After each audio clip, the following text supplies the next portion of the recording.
घने जंगलों में एक आम का पेड़ रहता था। वो बड़ा दुखी और हताश रहता था। एक दिन घनी झाड़ियों के बीच से उसे किसी के आने की आहट महसूस हुई। उसने देखा कि एक लकड़हारा अपने हाथ में नुकीली कुल्हाड़ी लिए उसी की तरफ आ रहा है। पेड़ ने लकड़हारे को आवाज लगाते हुए कहा, सुनो भाई, मुझे लगता है कि तुम्हें लकड़ियों की जरूरत है। तुम मुझे काट कर ले जा सकते हो। पहली बार कोई पेड़ मुझे खुद बोल रहा है कि मुझे काट लो। कितनी अजीब बात है। मैं तो तुम्हें काटने के इरादे से बिल्कुल नहीं आया था, और ये कुल्हाड़ी तो केवल जंगली जानवरों से सुरक्षित रहने के लिए है। कृपया मुझे पूरी तरह काट कर नष्ट कर दीजिए। आप चाहे तो मेरे फलों और मेरी लकड़ियों को बेचकर बहुत सारा धन कमा सकते हैं। आप मुझे काट देंगे तो मैं आपका सदा ऋणी रहूंगा। तुम इतने बड़े और घने हो, तुम्हारे ऊपर ये मीठे मीठे आम लटके हैं। तुम देख सकते हो, बोल सकते हो, सुन सकते हो। इतनी खासियत होने के बावजूद तुम अपने आप को मिटाना चाहते हो। भला क्यों? मेरी ये सब खासियत किसी के काम नहीं। यहाँ पर बहुत से जंगली जानवर रहते हैं जो मेरी छाया के नीचे बैठकर ही शिकार करते हैं। शिकार करने के बाद जो मांस बच जाता है उसे गिद्ध खाने के लिए आ जाते हैं, जिसे देखकर कोई भी पक्षी मेरे ऊपर घोंसला नहीं बनाते। और हर दिन मुझे अपनी आंखों से हिंसा के अलावा कुछ देखने को नहीं मिलता।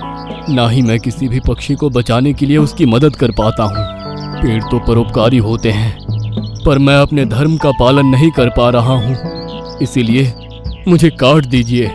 पेड़ की बातें सुनकर लकड़हारा बोला, यदि तुम्हारी यही इच्छा है तो मैं तुम्हें काट देता हूँ। लकड़हारा लकड़ियों और फलों के लालच में पूरे पेड़ को काट देता है। वो लकड़ियों और फलों को बेच देता है, जिससे उसके पास बहुत सारा धन एकत्रित हो जाता है। पर जब वो अपनी पत्नी को ये पूरी बात बताता है तो उसकी पत्नी उसे कहती है, आप धन के लालच में आकर इतना गिर जाएंगे, मुझे नहीं पता था। आपने एक परोपकारी पेड़ की मदद करने की बजाय उसे काट दिया। मैं इस धन को हाथ भी नहीं लगाऊंगी। ये पाप से कमाया हुआ धन है। तुमने मेरी आंखें खोल दी। यह तो मुझसे सचमुच बहुत बड़ा पाप हो गया। धन के लालच ने मेरी आंखों पर पट्टी बांध दी थी। मैंने अपने इन हाथों से उस पेड़ को नष्ट कर दिया। लकड़हारा और उसकी पत्नी अब आत्मग्लानि में डूब चुके थे। वो अपने आप को दोषी समझ रहे थे। वो कुछ दिनों तक उदास रहे, अपने पाप का प्रायश्चित करने की हर मुमकिन कोशिश करते रहे, पर उन्हें इस बात का दुख था कि वो उस पेड़ को जीवन नहीं दे सकते थे। तभी लकड़हारे को याद आया कि पेड़ के कुछ आम उसने अपने पास ही रखे थे और वो पूरी तरह से सूख कर गुठली हो चुके हैं। ये देखकर लकड़हारे को एक आस जागी, जिससे वो पेड़ को फिर से जीवन दे सकता था। वो दौड़ते हुए उन गुठलियों को पहाड़ों की तरफ ले गया, जिसके बाद उसने गुठली को पहाड़ की उपजाऊ मिट्टी में गाड़ दिया। अब वो प्रतिदिन आकर वहाँ पानी देने लगा। कुछ ही दिनों में वहाँ एक पौधा उगाया। उसे देखकर लकड़हारा और उसकी पत्नी बहुत खुश हो गए और कुछ ही महीनों में अब पौधा पेड़ बन गया। अब पहले की तरह ही पेड़ की आंखें, मुंह निकल आया। अपने आप को फिर से जीवित देखकर पेड़ लकड़हारे से कहने लगा, आपने मुझे फिर से जीवित कर दिया। अब मुझे वही हिंसा अपनी आंखों से देखनी होगी।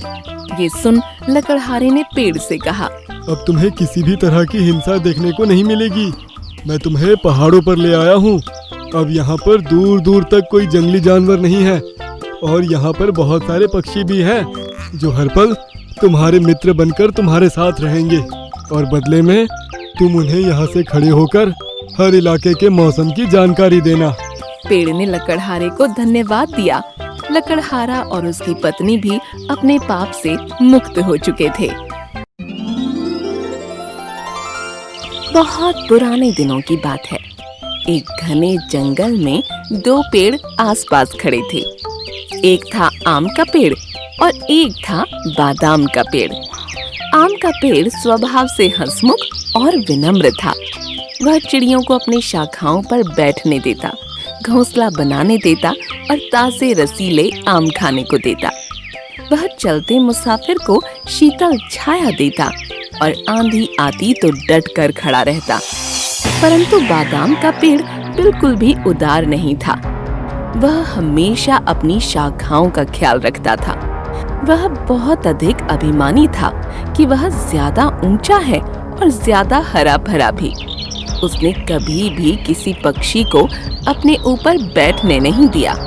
जो कोई भी उस पर बैठने की कोशिश करता उसे वह उठा देता। एक दिन कुछ पक्षी बादाम के पेड़ के पास आए। बादाम का पेड़ बोला, ए, दफा हो जाओ, वहाँ उस आम के पेड़ के पास जाओ। तुम सब मेरी टहनियों पर बैठकर मुझे खराब कर रहे हो। तभी आम का पेड़ बोला, वो पक्षी केवल घोंसला बनाना चाहते हैं। वो पक्षी बहुत ही सुंदर है और बहुत सुरीले गीत गाते हैं। पता है, सब उबाऊ गीत बेसुरी आवाज में। बादाम का पेड़ आगे बोला, अब सुनो, मैं किसी को अपने पत्तों से पास आने नहीं दे रहा। वो मेरी सुंदर टहनियों को बिगाड़ देंगे। तुम उन्हें अपने ऊपर बैठने दो। वैसे भी मैं छोटे वृक्ष के मुंह नहीं लगता। दिन गुजरते गए और आम के पेड़ के बीच और बादाम के पेड़ के बीच कुछ नहीं बना रहा। आम का पेड़ सभी पक्षी से खुशी खुशी रहता, तो बादाम का पेड़ किसी से बात भी न करता। एक दिन मधुमक्खी का झुंड उस पेड़ के पास आया। रानी मधुमक्खी ने बादाम के पेड़ को देखा और उसे वह छत्ता बनाने के लिए पसंद आया। वह बोली, अरे वाह, यह पेड़ तो मजबूत और सुंदर है। हमारे छत्ते बनाने के लिए सही रहेगा। अच्छा, तुम्हारे बाप का राज है कि यहाँ छत्ता बनाओगी? मुझे मेरी टहनियों पर तुम्हारी वो चिपचिपाहट नहीं चाहिए और तुम सारा दिन भनभनाती रहोगी। जाओ यहाँ से। यह सुनकर रानी मधुमक्खी नाराज हो गई, पर तभी आम का पेड़ बोला, देखो मेरे दोस्त, वो मधुमक्खियाँ हैं और वे हमारी प्रकृति का अहम हिस्सा है। उन्हें हमेशा वृक्ष की जरूरत होती है। यदि हम एक दूसरे की मदद नहीं करेंगे तो प्रकृति का संतुलन कैसे रहेगा? तुम मुझे भाषण मत दो। अगर तुम्हें प्रकृति का इतना ही परवाह है तो तुम उन्हें छत्ता बनाने दे दो और मुझे ज्ञान देना बंद करो, समझे? बादाम का पेड़ गुस्से से बोला। यह बात सुनकर आम के पेड़ को बहुत दुख हुआ, पर उसने कुछ न कहा। उसने मधुमक्खियों को अपने पास बुलाया और उसकी टहनियों पर छत्ता बनाने को कहा। इस पर रानी मधुमक्खी बोली, तुम कितने दयावान हो आम, हमें तुम्हारी टहनियों पर छत्ता बनाना पसंद आएगा। फिर मधुमक्खियों ने अपना छत्ता आम के पेड़ पर बनाया और वहां रहने लगी। आम के पेड़ को कोई फर्क न पड़ा उनके छत्ता बनाने से या शहद के चिपचिपाहट से। दूसरी ओर बादाम के पेड़ ने उसके पास कोई भी आता उसे भगाने लगा, उन पर डांटने लगा। बेचारे पक्षी उसके पास जाने से भी डरने लगे। कुछ दिनों बाद एक लकड़हारा जंगल में आया। उसे घर बनाने के लिए लकड़ी की जरूरत थी। उसने आम के वृक्ष को देखा और उसे काटने का फैसला किया, पर अचानक उसकी नजर पेड़ के ऊपर मधुमक्खी के छत्ते पर पड़ी। बाप रे, इस पेड़ पर तो मधुमक्खी का छत्ता है। मधुमक्खियाँ मुझे डंक मारेगी अगर मैंने इस पेड़ को काटा तो। नहीं, मुझे कोई दूसरा पेड़ खोजना पड़ेगा। लकड़हारा खुद से बोला। फिर उसकी नजर पास ही खड़े बादाम के पेड़ पर पड़ी। उसे वह बहुत पसंद आया। अरे, ये पेड़ तो आम के पेड़ से भी ऊंचा और मजबूत है। इसकी लकड़ियों से मेरा घर बहुत मजबूत और टिकाऊ बनेगा। चलो, इस पेड़ को ही काटता हूँ। और इस तरह लकड़हारा बादाम के पेड़ को काटने लगा। बादाम का पेड़ रोने लगा। अरे भाई, मुझे क्यों काट रहे हो? मैंने तुम्हारा क्या बिगाड़ा है? मुझे बख्श दो। मेरी हरी भरी टहनियों को मत काटो। यह कहकर बादाम का पेड़ रोने लगा। आम का पेड़ सब देख रहा था। उसने मधुमक्खियों को पास बुलाया। सुनो मधुमक्खियों, बादाम का पेड़ खतरे में है, हमें उसकी मदद करनी चाहिए। इस पर रानी मधुमक्खी बोली, पर हम उसकी मदद क्यों करें? तुम्हें अच्छी तरह पता है ना कि वह किस तरह का पेड़ है। उसने हमें छत्ता बनाने से मना किया था। भला हम उसकी मदद अब क्यों करें? उसी वजह से जैसे मैंने उसे तुम्हारी मदद के लिए कहा था। पर तुम्हें पता है ना उसने तुम्हारे और हमारे साथ कैसा व्यवहार किया था।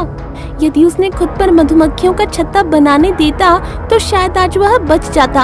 उसे वही सजा मिल रही है जिसकी वह काबिल है। मधुमक्खी बोली। ऐसी बात नहीं है रानी मधुमक्खी, किसी ने तुम्हारे साथ बुरा व्यवहार किया है इसका मतलब तुम्हें भी उसके साथ बुरा व्यवहार नहीं करना चाहिए। ये जंगल हम सबका है, हम उसे इस हाल में नहीं छोड़ सकते, जबकि उसे हमारी मदद की जरूरत है। आम का पेड़ बोला। तुम सही कह रहे हो दोस्त, हमें बादाम के पेड़ की मदद करनी होगी। रानी मधुमक्खी बोली। और फिर क्या था, रानी मधुमक्खी ने सब मधुमक्खियों को बुलाया और सारी मधुमक्खियां छत्ते से बाहर आ गईं और लकड़हारे की तरफ उड़ चलीं। वह उसके कानों के पास और आंखों के पास गुनगुनाने लगी। अरे अरे, मुझे कुछ दिखाई नहीं दे रहा है और कुछ सुनाई भी नहीं दे रहा है। मुझे यहाँ से भागना होगा। ये मधुमक्खियाँ मुझे डंक मार रही है। भागो! और लकड़हारा वहाँ से भाग गया। लकड़हारे के जाने के बाद बादाम का पेड़ अपने व्यवहार पर बहुत शर्मिंदा हुआ। मैं बहुत शर्मिंदा हूँ मधुमक्खियों। मेरे इस तरह की व्यवहार के बावजूद तुमने मेरी मदद की। मुझे माफ कर दो। हमारा धन्यवाद न करो बादाम, उस आम के पेड़ को शुक्रिया कहो। तुम उससे कभी सही से बात नहीं करते, पर उसने हमें तुम्हारी मदद करने को कहा। उसको शुक्रिया कहो। रानी मधुमक्खी बोली। आम भाई, मुझे माफ कर दो। मैंने तुम्हारे साथ बुरा व्यवहार किया। मैंने अपनी गलती जान ली है। हम सभी में अच्छे गुण हैं। मैं कभी घमंड नहीं करूंगा और किसी की बेइज्जती भी नहीं करूंगा। मुझे माफ कर दो। बादाम का पेड़ रोने लगा। बादाम के पेड़ ने सबक सीख लिया था। उसके बाद वह सब पक्षियों की मदद करता। आम का पेड़ और बादाम का पेड़ अब सच्चे दोस्त बन चुके थे।